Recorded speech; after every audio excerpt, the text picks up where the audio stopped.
Começar esse vídeo falando de um livro, de um e-book muito bacana, O Código Transcendente, uma introdução prática à programação e arte generativa, de Matheus Berruezo. Nesse livro, o Matheus, além de trazer toda uma questão histórica sobre a arte generativa e a arte computacional, ele também traz uma questão prática, porque o livro é um guia para processing. Processing é uma linguagem de programação que muitos artistas e designers usam, então é muito bacana. E o mais legal de tudo é que o livro ele é gratuito. Você pode baixar ele, eu vou deixar o link aqui na descrição, e o Matheus gentilmente me convidou para escrever o prefácio, certo? Outra coisa, uma outra dica é que eu tenho uma loja virtual, onde eu vendo meus trabalhos de arte, meus jogos. Depois eu vou explorar em outros vídeos por que eu filosoficamente chamo a minha produção artística de jogos. Então também o link vai estar na descrição. Eu sou Fabrício Poltronieri, esse é o Fun with Files e nesse vídeo a gente começa uma série sobre o uso criativo de inteligência artificial.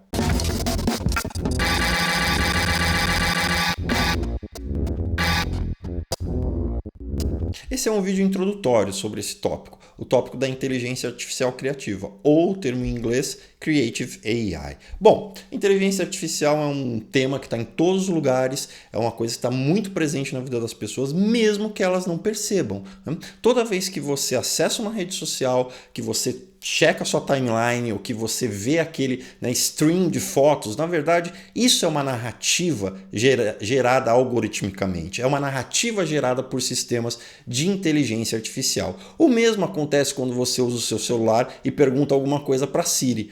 Então, inteligência artificial não é mais uma promessa futura, é algo que já está presente e que já está acontecendo em maior ou menor grau. Inteligência artificial não é algo novo. O termo foi criado em 1956 e, na verdade, sempre esteve ligado a processos criativos. Se nós pensarmos ainda antes disso, na Segunda Guerra Mundial, quando Alan Turing e uma equipe bastante interdisciplinar, né, conseguiram quebrar o código da máquina Enigma, que era a máquina de criptografia nazista, o que eles fizeram?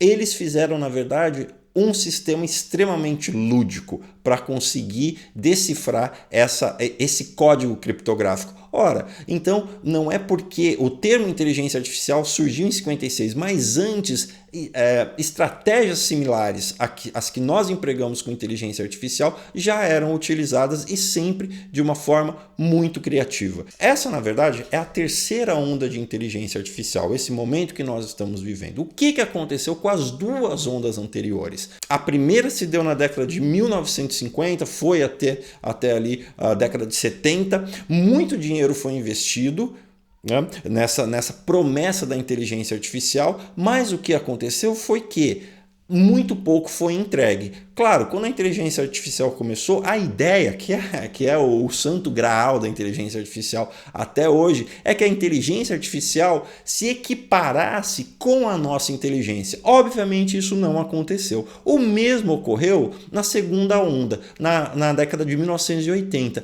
Muito dinheiro foi colocado em instituições de pesquisa, muito dinheiro para fins militares, para pesquisas militares também, mas muito resultado muito aquém do que era esperado. E o que há de diferente nessa terceira onda, que é o que nós estamos vivenciando agora? Em primeiro lugar, tem muito dinheiro de empresas privadas, né? Grandes empresas privadas estão colocando muito dinheiro em pesquisa sobre inteligência artificial e também há um outro dado, um dado que se chama Big Data, ou seja, os computadores agora eles têm uma capacidade não só de processamento muito grande, muito maior do que os computadores mais antigos, mas também uma capacidade de armazenamento e de indexação da informação que é infinitamente superior ao que existia. Então, esse conjunto grande de dados que são armazenados e que são usados para treinar as inteligências artificiais, os sistemas modernos, contemporâneos de inteligência artificial fazem toda a diferença. Como eu falei, a inteligência artificial e a criatividade sempre tiveram lado a lado, né? Mas teve uma figura, um artista que mudou completamente o cenário do que nós chamamos de inteligência artificial criativa. Um inglês, Harold Cohen, que era um pintor e que em 1968 se muda para os Estados Unidos, para a Califórnia, para começar um pós-doutorado e lá ele descobre o computador e descobre linguagens de programação e descobre inteligência artificial. Ele é uma pessoa muito importante, então assim, eu não vou me estender muito sobre o Harold nesse vídeo, porque a gente vai ter muitos vídeos sobre o Harold, eu planejo fazer uma série sobre ele. O Harold foi uma pessoa muito importante, um marco no uso criativo de computadores, e eu tive a felicidade de durante 3 anos, né, de 2012 até 2015, ter uma convivência muito próxima com ele. Eu fui visitá-lo no estúdio dele, em Encinitas, na Califórnia. Tenho muitos vídeos inéditos gravados com ele, entrevistas, enfim.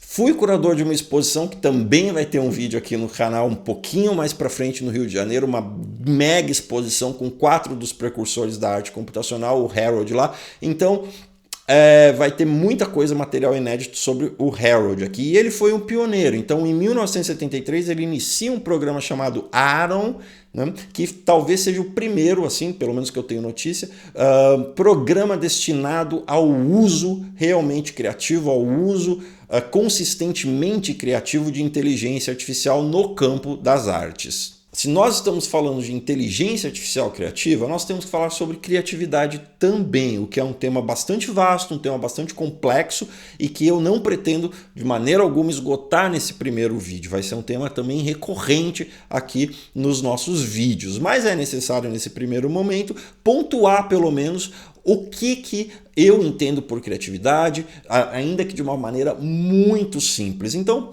processos criativos são processos que geram novas informações, ou seja, são processos que geram ruídos. Se nós pensarmos na linguagem, nós temos assim, claro, também de uma maneira muito simplificada. Nós temos 2 camadas que se interconectam. Nós temos uma camada de redundância, que é uma camada de coisas que já estão consolidadas, porque a linguagem precisa disso. A linguagem não consegue estabelecer processos comunicativos apenas com o que é novo, porque o que é novo é muito ruidoso. E nós temos esse outro extrato, que é esse extrato de informações novas, que trazem ruídos. Portanto, eles trazem coisas que ainda não estão decodificadas, que ainda, ou melhor, que ainda não são tão fáceis de serem decodificadas. E aí o que acontece entre esses 2 estratos é um processo de equilíbrio termodinâmico, né? Ou seja, esse aspecto mais redundante da linguagem vai incorporando as novidades, né, esse aspecto da informação, e ela vai se tornando cotidiana, ela vai se tornando corriqueira, ela vai sendo incorporada à linguagem. Então a criatividade, ser criativo é gerar novas informações, é gerar ruído. Inteligência artificial criativa. Bom, nas minhas pesquisas, o paradigma que eu venho trabalhando de inteligência artificial criativa diz respeito à inserção, certo, de processos artificiais no processo criativo, de uma maneira simbiótica, ou seja, são processos que coexistem. Então eu não tenho, por exemplo, o objetivo, né, de substituir processos criativos humanos por inteligência artificial. Essa é uma pergunta sempre recorrente, né? As pessoas me fazem isso com bastante frequência. Claro, muitas vezes não diretamente, mas de uma maneira indireta, perguntando, por exemplo, mas você acha que a inteligência artificial vai substituir a criatividade? Eu acho que não. Eu acho que não. Então, o que eu procuro, o que eu busco é essa simbiose, é essa cooperação criativa, onde o ser humano desafia a inteligência artificial e a inteligência artificial também desafia criativamente o ser humano. Agora, por exemplo, eu tenho feito muitas pesquisas relacionadas à música, a geração de música com inteligência artificial, ao design de músicos artificiais, né, com uma série de técnicas que também nós vamos explorar aqui, que eu vou falar mais para frente sobre elas. Mas a intenção não é que esses sistemas substituam músicos. Não, pelo contrário, é que eles participem do loop, ou seja, do processo criativo em conjunto, trazendo informações, ou seja, trazendo ruídos, e que os músicos humanos vão interpretar e vão gerar novas coisas, e também interpretando e gerando novas coisas a partir dos ruídos, das informações que os músicos enviam a esse sistema em tempo real. Quando se trata de inteligência artificial, eu também acho importante, para definir o que é inteligência artificial, se discutir o que a inteligência artificial não é, ou melhor, o que a inteligência artificial ainda não é. Então tem muitas coisas que são ficção científica. A história mostrou também que muitas coisas que eram ficção científica hoje são realidades, como por exemplo FaceTime, Skype. Então se você cresceu na mesma época que eu, por exemplo, nos anos 80, né, final dos anos 70, anos 80, era lugar comum você ver filmes de ficção científica onde as pessoas elas faziam videoconferências, e aquilo era uma coisa super, né, que dia nós vamos ter isso? E hoje é a realidade. Mas o que acontece? Muitas coisas que as pessoas acham que a inteligência artificial pode fazer hoje ainda está no campo da ficção. Então é interessante entender o que ela não é, né? Estamos aqui estou gravando esse vídeo em maio de 2020, acho importante falar isso. Por quê? Porque o cenário pode mudar rapidamente, coisas que hoje não são possíveis, pode ser que amanhã ou daqui a um mês sejam possíveis, né? Então o que a inteligência artificial não é? A inteligência artificial não é comparável à inteligência humana. A inteligência artificial está muito longe de se comparar aos processos criativos e aos processos mentais, aos processos cognitivos humanos. Não apenas humanos, mas também se nós compararmos inteligência artificial com a inteligência que nós encontramos nos mamíferos, nos outros animais, até mesmo no universo, a inteligência artificial, ela não poderia nem ser considerada inteligência. Há toda uma discussão hoje, que na verdade é uma discussão que começa com a inteligência artificial, sobre algo chamado AGI, ou Artificial General Intelligence, ou a inteligência artificial geral, que seria um tipo de inteligência artificial que aí sim, ela seria comparável à nossa inteligência, à inteligência humana. E mais, essa inteligência artificial, esse tipo de inteligência artificial, quando ele se equiparar à inteligência humana, se acredita que haverá um processo chamado singularidade.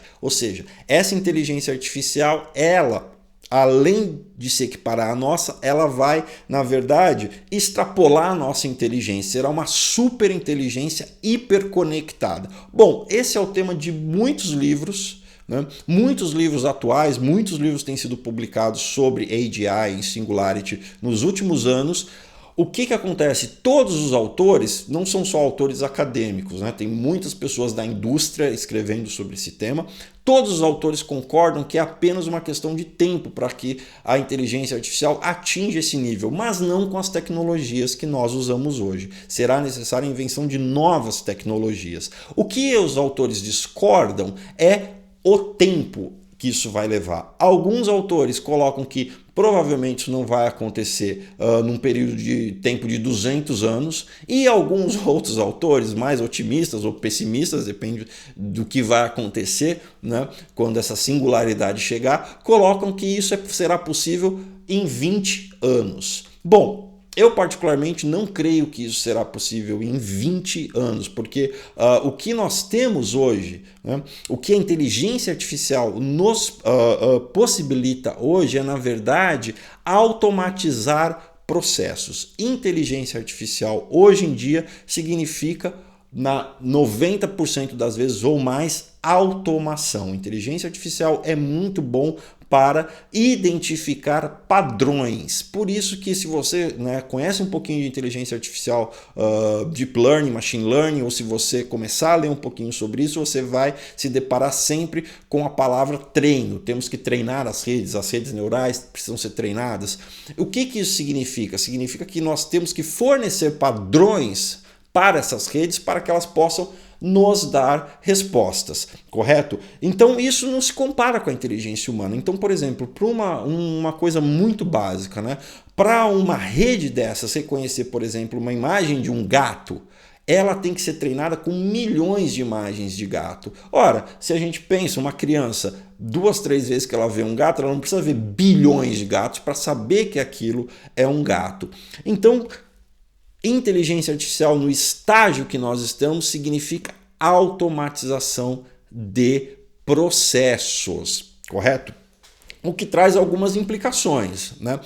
Então, se nós estamos falando de automação, nós estamos falando de redundância, né? Ou seja, se nós pensarmos no processo de automação clássico, por exemplo, da linha de produção da Revolução Industrial, é um processo de automação onde o fazer manual foi substituído por um fazer maquínico.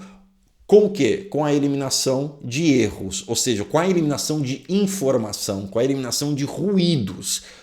Então, o que nós temos é um processo de redundância. Quando um produto sai da linha de produção, ele é igual ao produto que saiu alguns instantes antes e provavelmente vai ser igual ao produto que vai ser gerado alguns instantes depois. É um processo de extrema redundância. Isso tem uma implicação muito grande para a inteligência artificial criativa, porque, ora, se nós estamos falando que inteligência artificial no estágio atual é bom para processos de redundância, para processos de identificação de padrões, como que nós vamos usar esses procedimentos, né, para criar novas informações, ou seja, para gerar processos criativos? Essa é a questão central, essa é a questão crucial, né, para todo mundo que está pesquisando inteligência artificial e criatividade, e também para mim. E claro, esse vai ser um tema, de novo, que eu vou abordar nos próximos vídeos dessa série. Bom, então esse foi o primeiro vídeo da nossa série. Eu queria dizer que se você gostou desse vídeo, se você tem comentários, se você tem sugestões, se você está gostando do canal, deixa o seu comentário, né? Agradecer também as pessoas que já se inscreveram no canal. Muito obrigado e até a próxima.